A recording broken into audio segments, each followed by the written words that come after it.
Welcome to this bonus episode of Our Swift Epiphanies. I'm Tanya. And I'm Emery. Welcome. Thank you for joining us. In our full episode last week, we talked about healthy relationships in Taylor Swift's music. And today we're talking about a little bit of a different situation, but we're still on that healthy theme. We're going to talk about relationships that ended well. Fond memories are attached, whether the relationship was good and it simply ended because it wasn't meant to be, those kinds of things. There's post-relationship songs that don't focus on any of the negative, that kind of just look at things in a healthy, happy rearview mirror. And those are the songs that we're going to focus on today. So the song that inspired this is Stay Beautiful from Taylor's debut album. And I've always loved this song. And I just think it's got a beautiful sentiment of wanting the best for someone, even if they're not meant to be in your life forever or for a relationship or whatever that may be. And so when I was thinking of what could we add to our healthy relationships topic, this song came to mind and how she remembers this person. She tells him that he's beautiful and that she wishes him the best. And I specifically love the bridge where she says, "If you and I are a story that never gets told, if what you are is a daydream I'll never get to hold, at least you'll know you're beautiful." I just think it's this beautiful, healthy way to look at a relationship of seeing this person that you have grown to love and you've grown to adore, and maybe they're not meant for you, but you love them and you want what's best for them. All the memories of this relationship are still fond and lovely, and you can look back and think, wow, I really loved that we had that together, and I hope that you find something great and wonderful for the rest of your life. I think it's so beautiful. Yeah, we're drawn to so many different people for so many different reasons. Everybody that we have a relationship with, there are things that we have in common with them or things that draw us to these people. It's because there is some connection, there is some tie to that person. And just because that doesn't last forever doesn't mean those ties and connections weren't authentic and real. A lot of times, the characteristics that I develop are because of somebody else. I've taken pieces of everybody with me. The whole point is to learn from people and to grow and to develop and to expand your vision and understanding of other people. So I love that in her early work, she has this song wishing the best for somebody and having a very mature point of view that we might not be together forever. This may not work out, but I'm not going to be bitter or sad or upset, or it's not going to crush my world. I just want the best for you, and I'll move on and find the best for me. Absolutely. She has such a way of embedding hope in her songs. And I think this is a perfect example of that. She expresses the hope that he'll come back to her, but also the hope that if he doesn't, go on, live your life, be good, be happy. And she wants that for him deeply. So we looked at other songs that could fit in this category as well. And it's interesting, there aren't very many in her later work, except for the album 1989. There's quite a few in 1989. But first, we'll talk about some of these early work songs that exude this same sort of happy hope and good memories of the relationship. So in this same era, she has the song Tim McGraw, a fun song about memories, but also looking back on this relationship in a way that has fondness and love and the joy and the magic of that relationship without feeling jaded or upset or mad that it ended. Yeah, this song, when you think of Tim McGraw, I hope you think of my favorite song. This is a hope that that song will forever be their song and something will always connect them. Like you're saying, we meet so many people in our lives. The idea or the hope is that we learn something from each person, we connect with each person that we meet, and that we have real meaningful relationships. And eventually you end up with one person, and all of those people that came before are still a part of you. It was still experiences that you needed. And I think this is another wonderful example beautiful of seeing this in such a healthy way. We aren't meant to be together forever, but we were meant to be together for a time, and those memories are important. I love the idea that you don't have to throw out all of your memories with someone simply because you broke up or you ended things. You can still remember them with fondness. Yeah, nostalgia is such a strong thing, especially when it's a positive piece of nostalgia. And looking back at this song, I know Taylor was super young when she wrote it. And so not only is this a time of exploring a relationship, it's also a time of self-realization, this coming of age type of thing. And so having that nostalgia built around good memories makes all the difference instead of looking back at something and wishing it never happened. And I can imagine that most people have a song tied to nostalgia. Just like her lyrics say, it takes you back, and you hope it takes you back to the good and positive memories of that nostalgia. I love that. Yeah, you got to look back on those relationships and find those pieces that have built and improved who you are. And you can look back in fondness and gratitude and acknowledge how that relationship was a force for good in your life. I love it. I also love the line, it's hard not to find it all a little bittersweet, because it's true. I mean, any relationship that ends, it's hard not to see the bittersweetness of it. The hope is that the memories will be the things that last. As time goes on, as time heals, and as you meet new people and have new experiences, that when you look back and when you hear that song, it takes you to those good memories and it reminds you of the sweetness of the relationship. Every relationship can be a force for good and a positive experience in your life, and you really only need one to continue. And so everything leading up to that one is good practice and good experience and an understanding of yourself, learning about who you are and how you behave in relationships. And that is just as important information as finding what you want in somebody else. So as we move through her albums, there weren't a lot in her later work. Yeah, she started real strong in her debut album with two of these beautiful, healthy relationships that ended sweetly and are looked back on fondly. But in Fearless, we don't really have any of those that fit this category perfectly. And in Speak Now, we have Back to December. And it's not necessarily this beautiful memory like the first two songs. It's a little bit more bitter than sweet. And yet there are still those sweet memories. There's still a good relationship that was there. And it was hurt along the way and it ended, but there are still memories tied to it that are good and lovely. And so we couldn't go through this album without at least giving a nod to this song and the good memories associated with it. The main reason I wanted to keep Back to December in this episode is what she says in the very beginning. I'm so glad you made time to see me. How's life? Tell me, how's your family?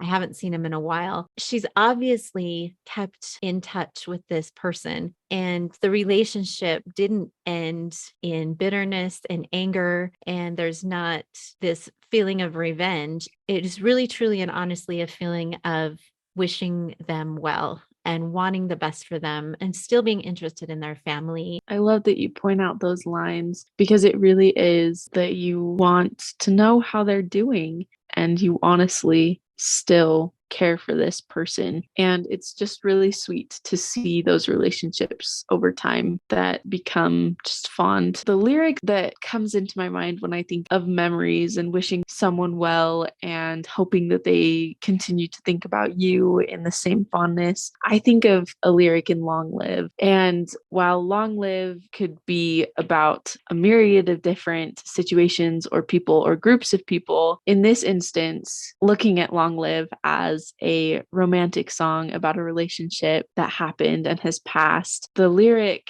"Promise me you'll stand by me forever, but if fate should step in and force us into a goodbye, if you have children someday, when they point to the pictures, please tell them my name." And to me, that just fits into this category we're talking about today so well, that she hopes them the best. She hopes they'll stay by her and stand by her and support her. And yet, just the hope that the person that you have this fondness for will not shun you or hide away from the relationship that happened. It's a tender thing, asking someone to tell people your name when they look at pictures. That keeps the memories alive in a sense. It keeps them from turning sour or fading away. It helps you remember the lessons that you learned from these people. The idea of remembering is so powerful, especially remembering the good things and the lessons learned and the hopes that you have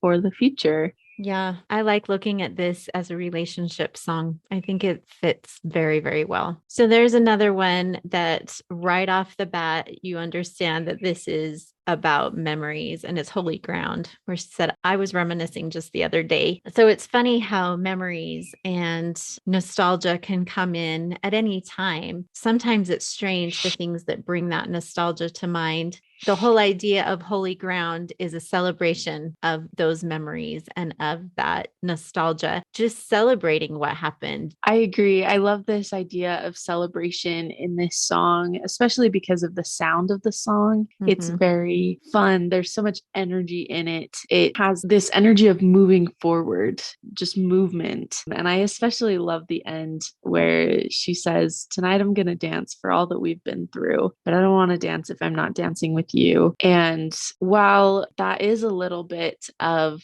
wishing that you were still together with this person, I still think it's this celebration of what was. And I think the idea that you still want to dance with them can be thought of in this healthy, lovely way. I still want to dance with you. I still want to have fun. I still want to have this friendship. And I'm not going to bury us in a sense. I just love this song and the energy that it's filled with. Yeah. And she does say, "Tonight I'm going to dance like you were in this room." When you bring back all of those memories, you kind of are living those things with that person again, and they're there with you, and you bring a piece of them. And in a sense, you're honoring them. You're Mhm. honoring their place in your life, the lessons that they've taught you, and you're just honoring them. Yeah, I love the title, Holy Ground. There's something special and there's something unique. There's something that you can learn and grow from. And that makes it holy ground. That makes it a place where you grow and you develop and you become a better you. And that is definitely something to celebrate. Absolutely. So, moving into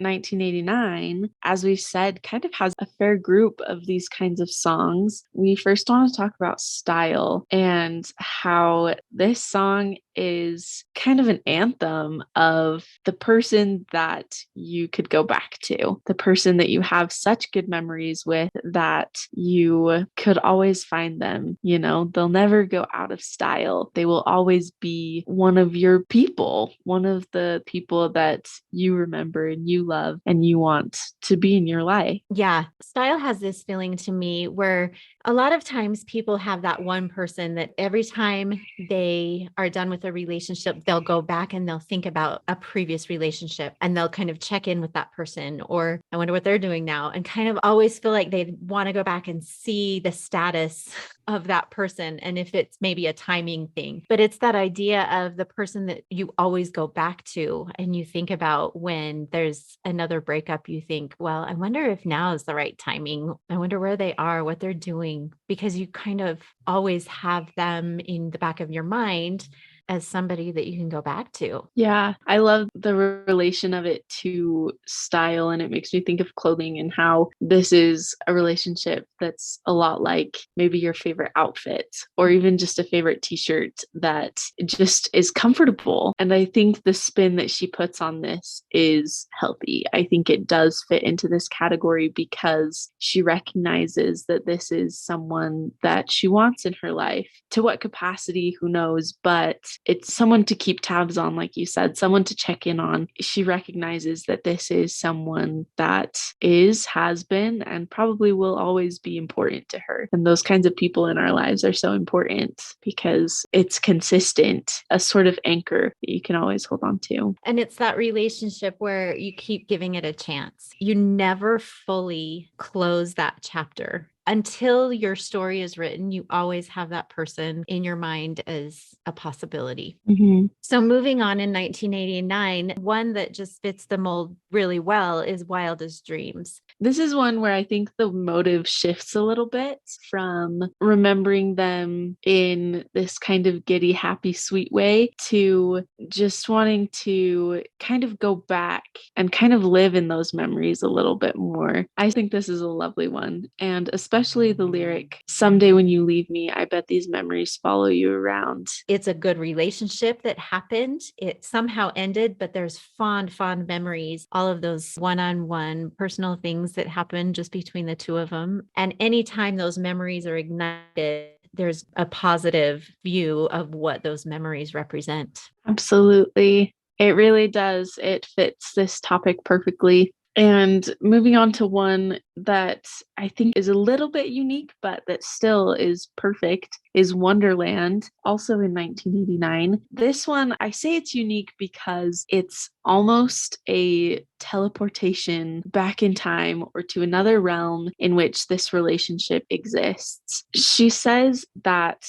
we found Wonderland and got lost in it, and we pretended it could last forever. And life was never worse, but never better. And I think the idea in this is that this is a relationship that didn't last. Maybe they knew it wouldn't at the time, but it was a wonderland and is still a wonderland. It's still a memory that she can relive and go back to and feel that wonder and feel the feelings and remember the things that happened, but it ended. She had to come back to quote unquote real life and kind of move on. And yet, this is still almost that alternate reality or a place that she can go mentally and be in this relationship again. I mean, we've been talking about real things that trigger memories for us in a relationship, but this is a little bit more of a fluid memory, a little bit more of maybe it doesn't feel quite real, but it's something that you can still experience. I love that you say it's kind of this alternate reality because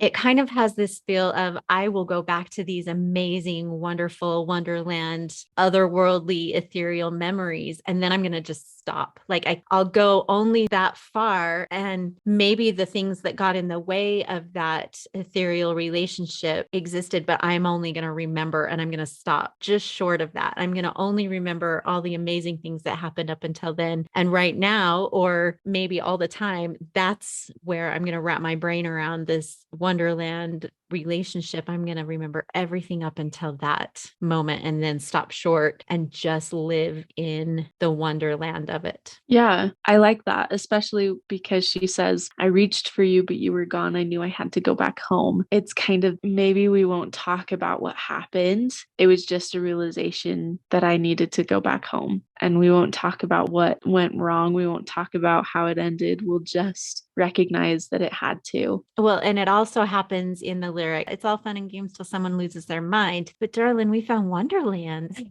So it kind of Yeah. has that feel in a few different places. We're getting into like where we went crazy and where it went wrong, but let's flip it and just keep remembering the Wonderland part. Yeah. I like that. I like that a lot. So I'm not sure how we move from Wonderland to the one, but that's where we're headed. So let's talk about the one in folklore. This one is a full disclosure that there was something else in the way of this person being the one, and that maybe it wasn't just all full choice, but there was a realization that this wasn't the right person. But had you been that one person for me, it would have been pretty great. If it would have been able to continue, it would have been in a great place. Yeah, I think the one really jumps to reality from Wonderland. We get this slap of real life of how things just aren't as pretty and clean and crisp as we would like them to be. We would love a clean storyline in which everything makes sense and everything feels right or wrong. And that's how you live your life, is based on what feels right or wrong. And yet,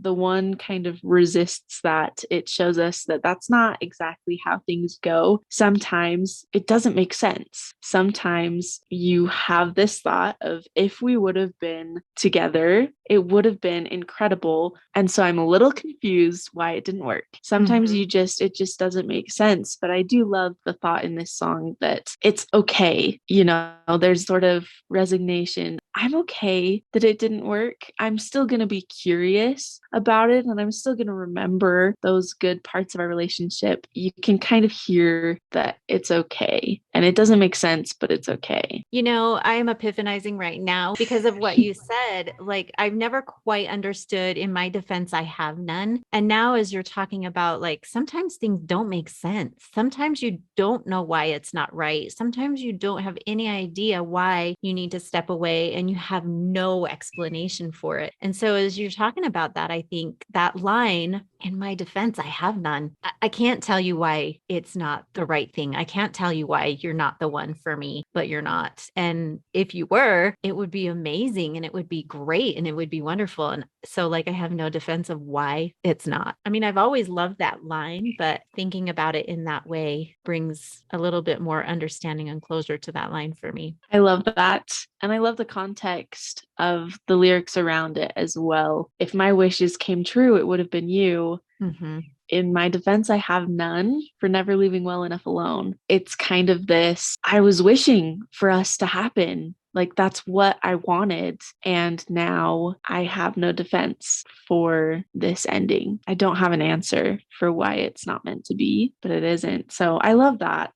What a Mm-hmm. great epiphany. I love when we have epiphanies right in the middle of our recordings. It's Makes the me name of the happy. game, baby. This is I what it's know. all about. I I know. love Just it. talk it through and you'll get them. It's true. I also think, before we move on, we also have the element of wishing someone well, which has kind of been a theme. And I love that she has this dream that he's having adventures on his own and meeting a woman. And it brings in that aspect of wanting someone to have a good life, wanting them to meet the right one for them. Yeah. Wishing the best for them. Yeah. Absolutely. We want to mention one last lyric that we think is beautiful for this topic, and it's in the song Invisible String from Folklore, which the song itself doesn't fit this topic, but there is a line that we needed to give honorable mention to. Yeah. Invisible String is talking about her current love and how things in your life kind of bring you together and how the fates can kind of help and nudge you to a specific situation. But the line where she admits, "Cold was the steel of my axe to grind for the boys who broke my heart. Now I send their babies presents." And that line of giving up on that